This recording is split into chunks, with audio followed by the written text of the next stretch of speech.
I think sometimes I struggle with taking like direct compliments on the craft of things because it's not really that thought out. You just have to learn to like trust your instinct, because sometimes just your instinct is kind of what your art is, you know, it's not this really calculated process.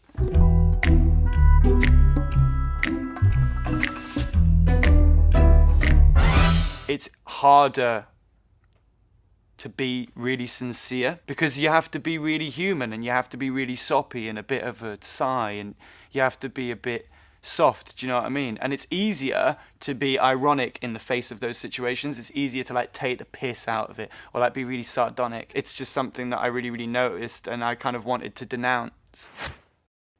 And irony's okay, I suppose. Culture is to blame. Irony is okay.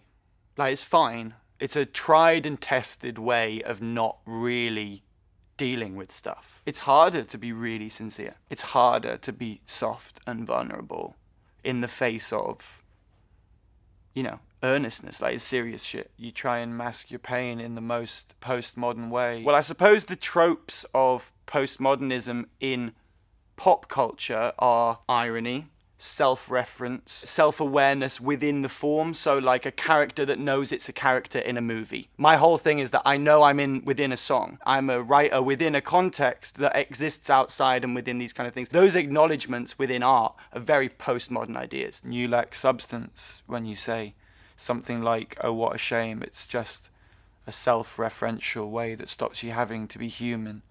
I'm assuming you'll balloon when you remove the dirty spoon and start consuming like a human. That's what I am assuming. And I'm sure that you're not just another girl, and I'm sure that you're gonna say that that was sexist. It's like, if you're like a bit of a rapey dude or whatever, you should be scared about Me Too. But I'm not really worried about those kind of things because I'm just not really like that. There's this spoken of fear, like what can I say? What can be said? What can I do around women? Like the answer is appropriate things. Like, you know, like objectively appropriate things. And I feel like you're running out of all the things I liked you for. Why can't we be friends when we are lovers? Because it always ends with us hating each other. Instead of calling me out, you should be pulling me in. I've just got one more thing to say. It's so easy to expel all of your insecurities onto the people that are closest to you. I think it is a reference to a reversion to a more forgiving set of social circumstances where an apology is accepted.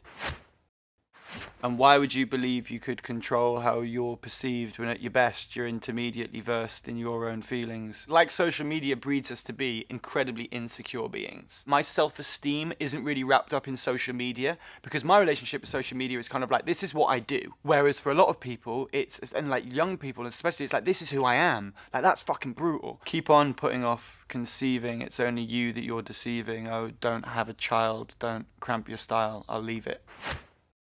I'm just pissed off because you pied me off after your show when you let go of my hand. If you're from England, you'll know what pied off means, especially because it's been popularised by the show Love Island. To be pied off is to be mugged off.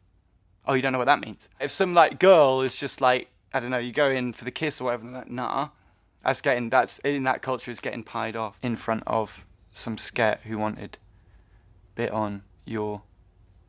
No, I'm just messing. I mean, I'm not judging anybody for like being smart, and I'm not expecting everybody to just come out and like spill their heart in a borderline inappropriate way. Like, I'm learning about how to like better myself, so I couldn't have such an astute observation about myself and then not put it in a record because I think that's just how I operate.